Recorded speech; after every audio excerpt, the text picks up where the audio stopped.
So this is actually day 6, not yesterday. Oops, my bad. Welcome back to the KJ from OC podcast. I'm your host, KJ from OC. Right now, I'm doing a kind of a running list of 30 topics to talk about regarding wrestling, from who's your favorite wrestler, who's your favorite heel wrestler, maybe like your favorite match, how long you've been watching wrestling, why do you watch wrestling, are you a loser, various questions like that are very important to the wrestling fan.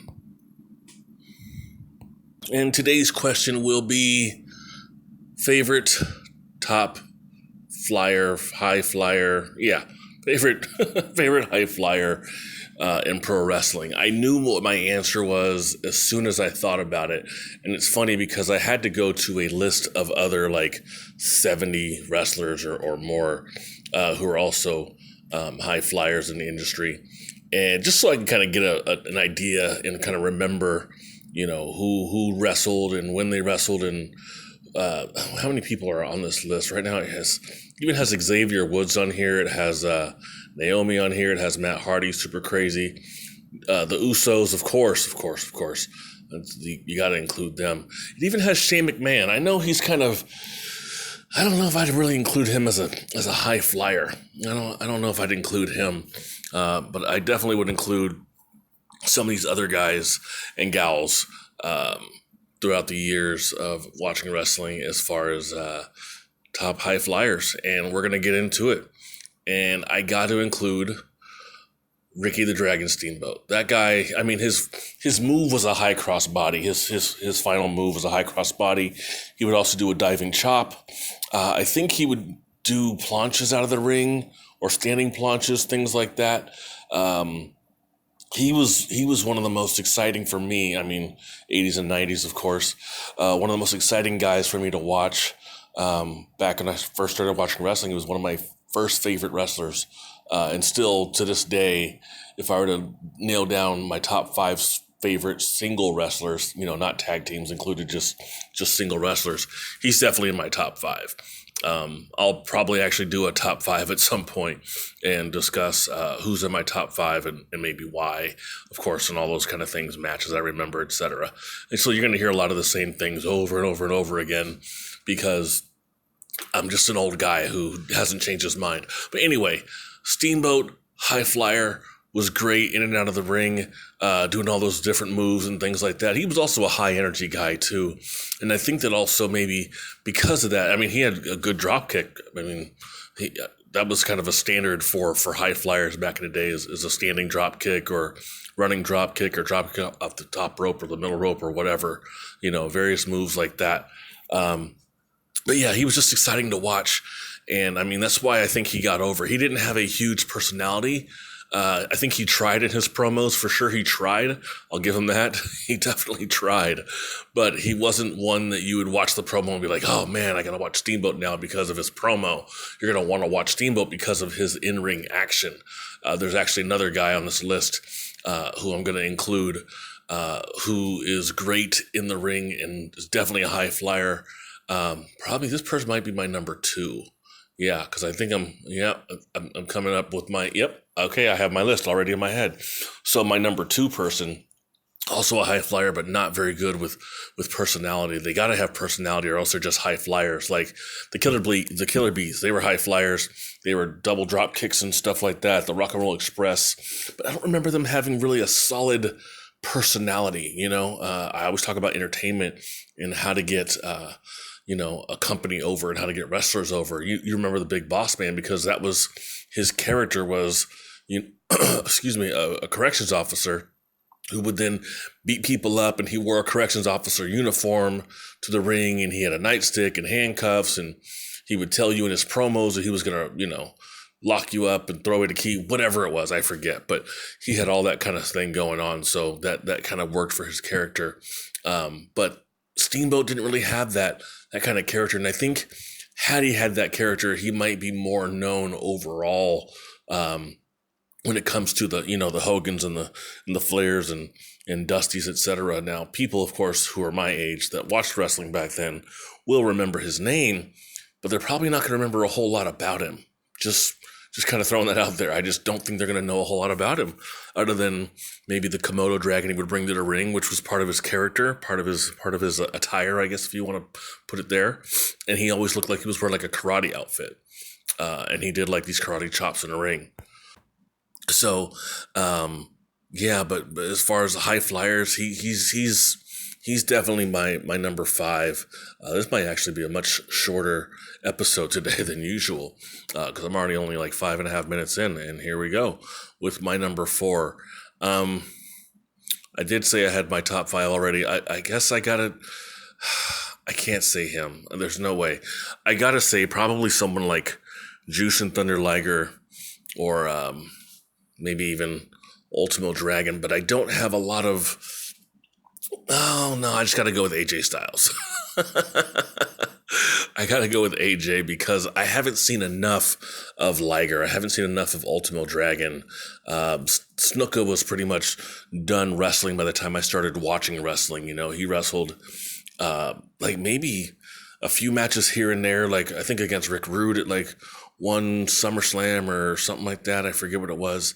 Or WrestleMania. I think that's what it was. Like WrestleMania 5 or 6 or something like that. You know, just matches against, you know, a superstar or whatever, a budding superstar. Snuka was on his way out and Rude was on his way up in the company. So I can't include Snuka. I didn't see a whole lot of Rob Van Dam. I know he had great moves and stuff, but I don't know enough about him. I wish I did. I wanted to include Balor because I've seen stuff that he does in his coup de grace finisher. I've seen Adrian Neville, his finisher, or Pac, or whatever his name is, Pac. I've seen his finisher is is that the Red Arrow or whatever the hell it's called? That flippy dippy do thing. That's amazing. If you've ever seen that, I know you know exactly what I'm talking about. That is absolutely amazing. Now, there are guys on this list, which is ranker.com. It's a list of the best high flyers in pro wrestling. And it's just fan created, you know. It's not like some article written by any publisher or anything like that. So Michaels is on here, John Morrison's on here, Kofi, Eddie, and Chavo Guerrero, who are right next to each other, 17 and 18. Lita's the first woman on here. So there's a good number of people on here. Justin Gabriel, who is a recipient of probably the greatest RKO of all time. The one where I think he was doing like a 360 splash in the air or something like that. And Randy Orton got up and hit him with the RKO. And, well, that match was over. So there's a lot of people on here who are probably very deserving of being in my top 5, but because I haven't seen them enough, I can't say that they deserve, in my opinion, to be on this list. As a matter of fact, I think Tanahashi should be somewhere on this list. I don't know when this list was created, but I feel like maybe Hiroshi Tanahashi should be on this list. I know Ibushi's on this list somewhere, down. But anyway, on to my number 4. It's definitely AJ Styles. This guy, he actually won the WWE Championship against Dean Ambrose by doing a 450 off of the ropes, off of the top rope. I think it was a springboard onto a table. I think it was a TLC match or something like that. I forget, but he won the title or retained the title, whatever it was. But I was like, holy cow, that was an amazing move. I'd never seen anyone do that before. Now, maybe you have, but I hadn't.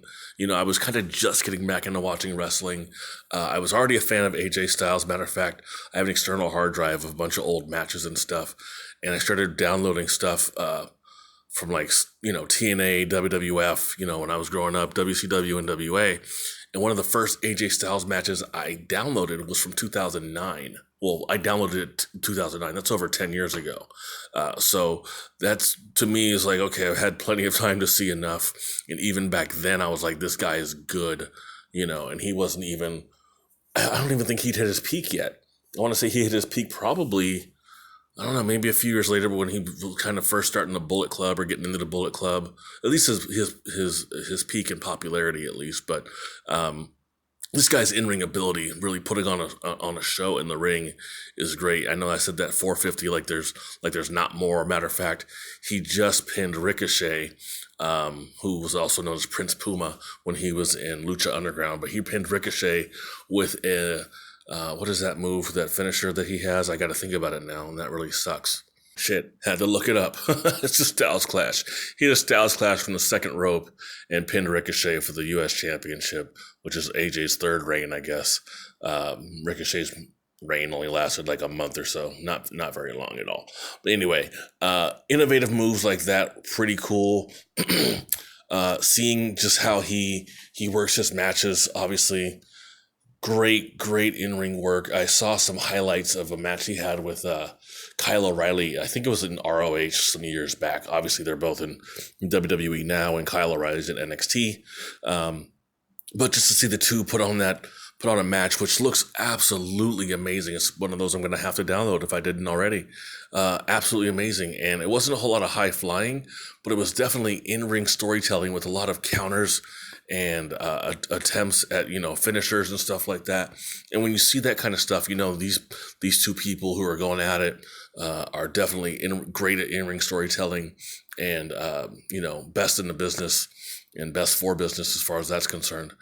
So I really enjoyed watching just like a 5-6 minute highlight reel.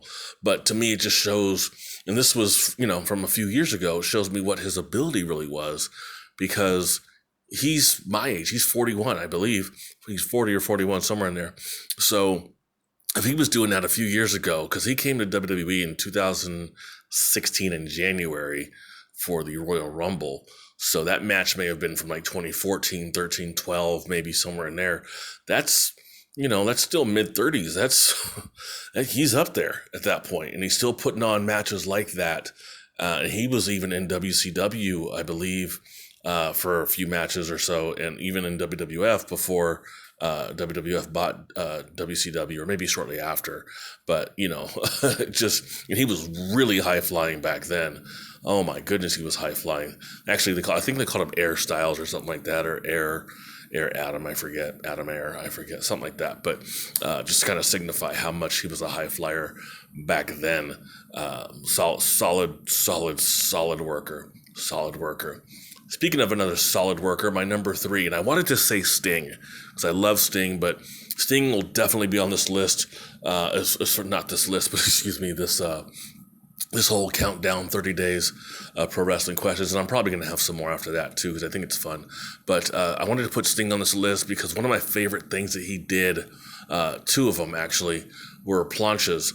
One, which was cool, was out of the ring onto, I think it was on the Vader. And he even had one in ring, I think, on Vader to pin Vader in WCW years ago. And he also had another one that was really cool, where it was the 2-ring opening to like the Great American Bash 89, I believe it was.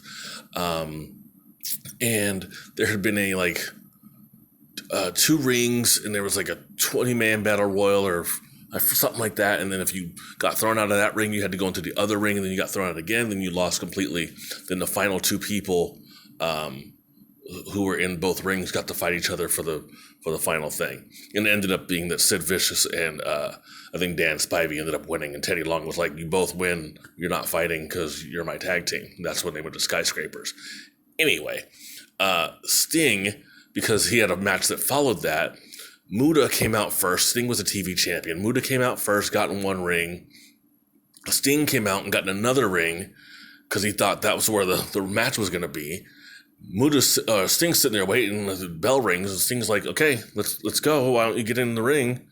And Muta's just like waiting around, like, get in this ring. And so Sting takes it upon himself, and you can see Muta had such great movement and ability that it really helped sell what Sting was doing. And I wish more people would do this. If you can go back and watch Great American Bash 89, watch a Sting Great Muta match. So watch the entrances too, that's fine. But when you actually see the match, when the bell rings and you see, Sting and Muta in different rings, and you see how Sting flies from one side of the ring over into the other ring and lands on Muta. Muta looked really legit surprised, like, oh shit, he's coming. Sting was just about to jump or had already jumped. And it just looked it looked great. It looked great. And I had no complaints about that.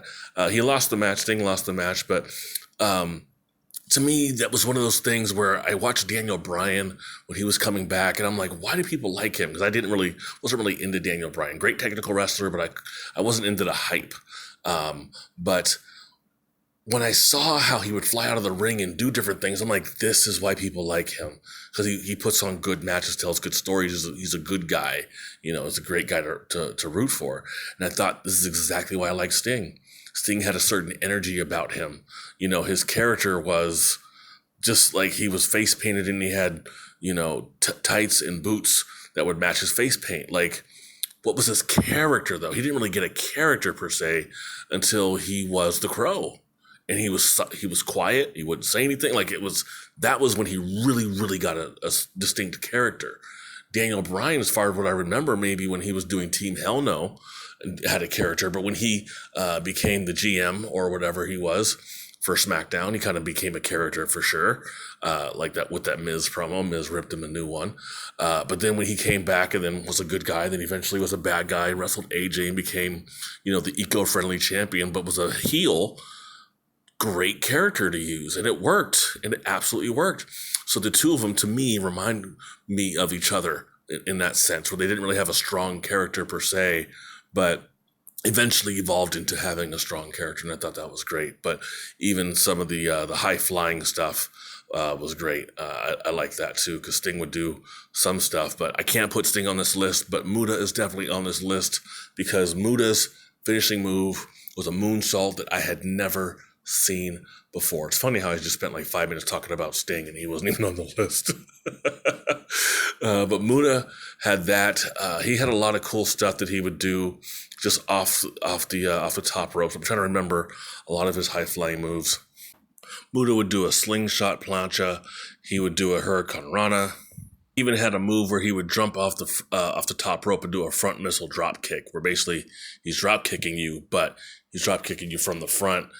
Instead of like from the side. He even had, I'm watching actually a video right now.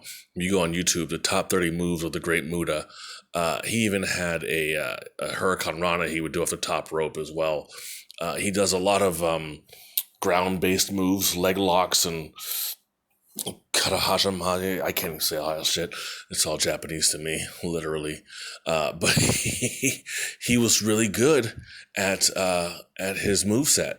And some of the high flying stuff, or just, I guess I maybe even want to include it as where his feet are going to leave the mat. I don't mean like leg holds and leg locks and stuff like that, but I mean like where you're using, the ring, we're using the ropes, using the top rope, whatever.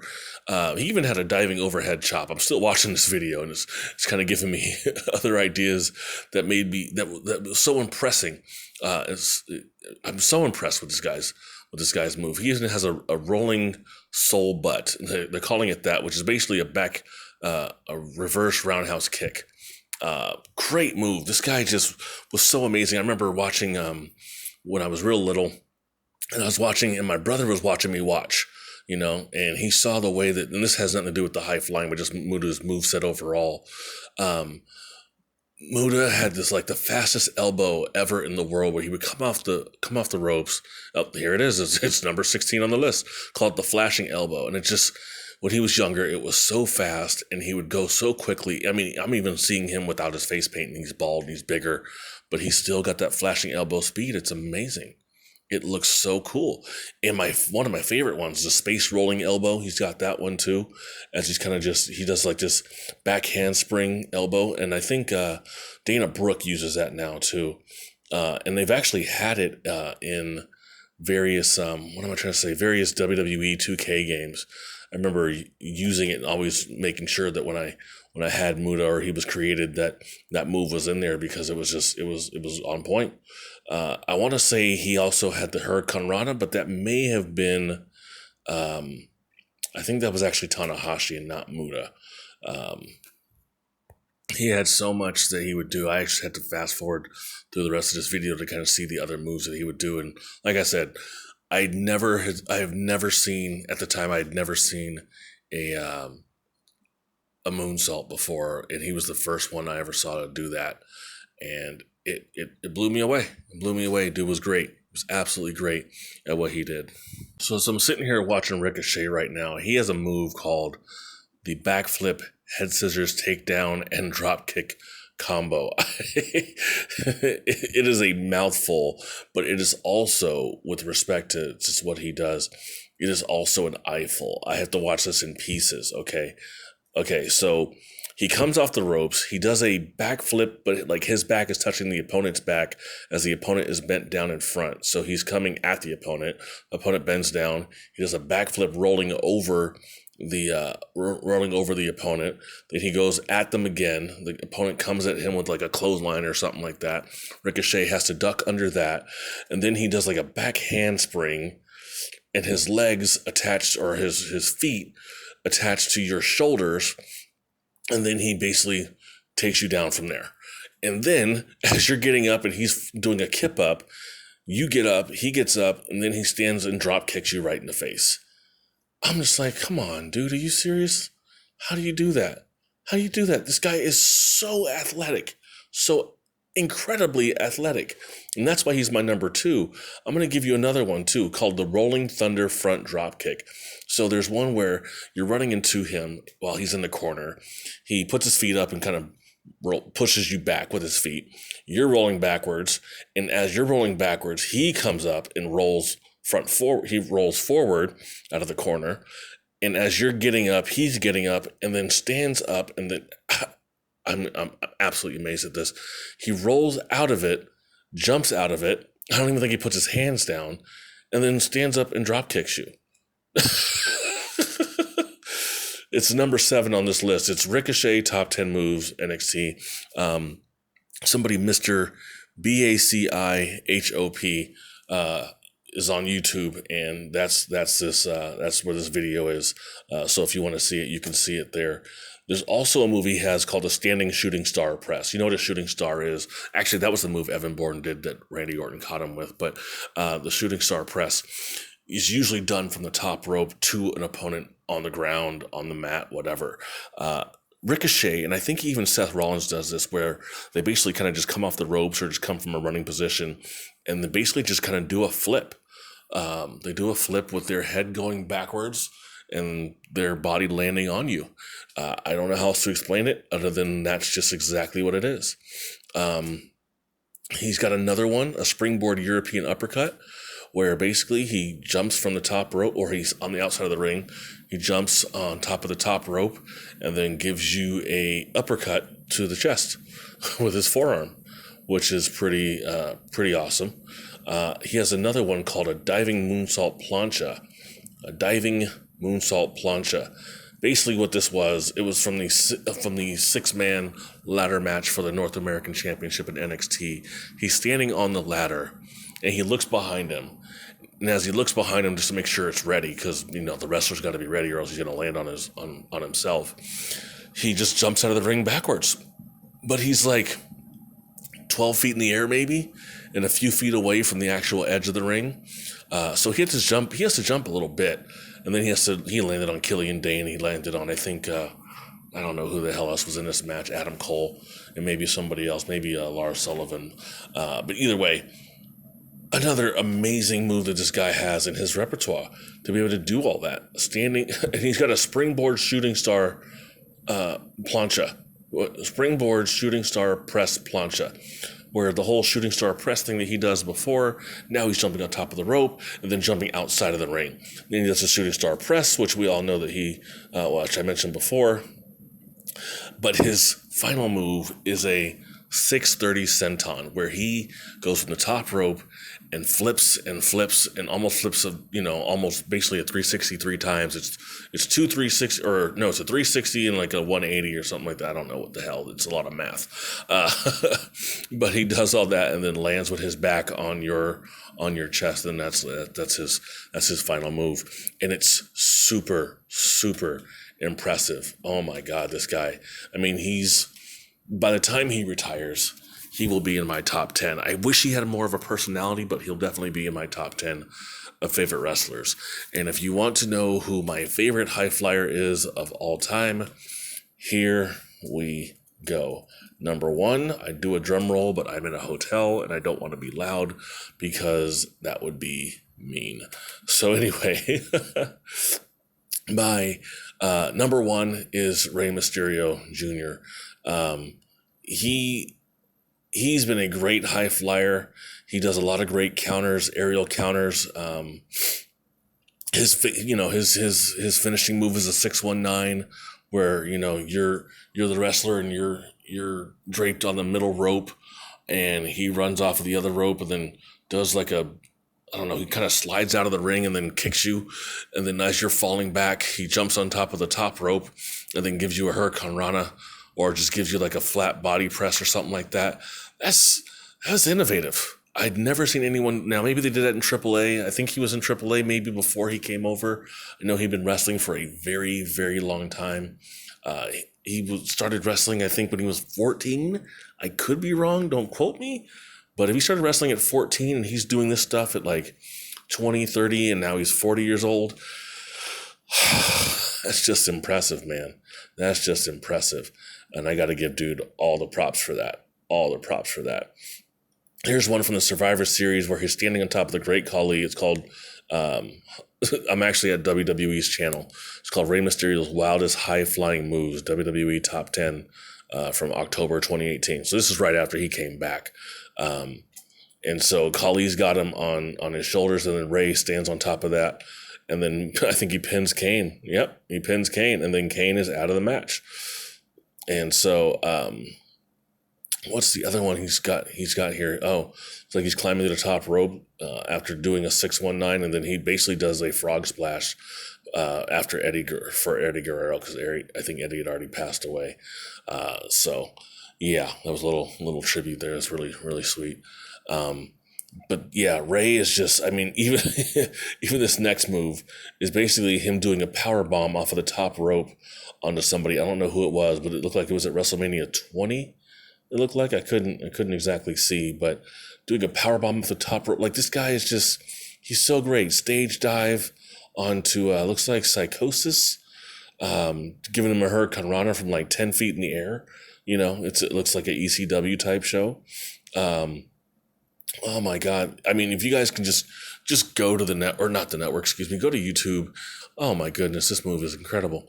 He just did like a standing plancha out of the ring, but like did a 360 to do it. This guy's just amazing. He's absolutely amazing at what he does. I know he's older now, so it's a little bit different, but he does great things. As a matter of fact, this other one, I think that's Chavo. He does they call it taking a seat. I think it's number 3 or 4 on the list. It was number 4, where he just jumps off the stage and then just dives on top of Chavo. So like every move here, even a reverse twisted Hurricane Rana, I think that's on Edge. I think he jumped from a cage here. He's climbing from the outside of a cage. I mean, the cage, if you were to measure it, you're talking about 15 to 20 feet in the air, and he lands on 2 guys.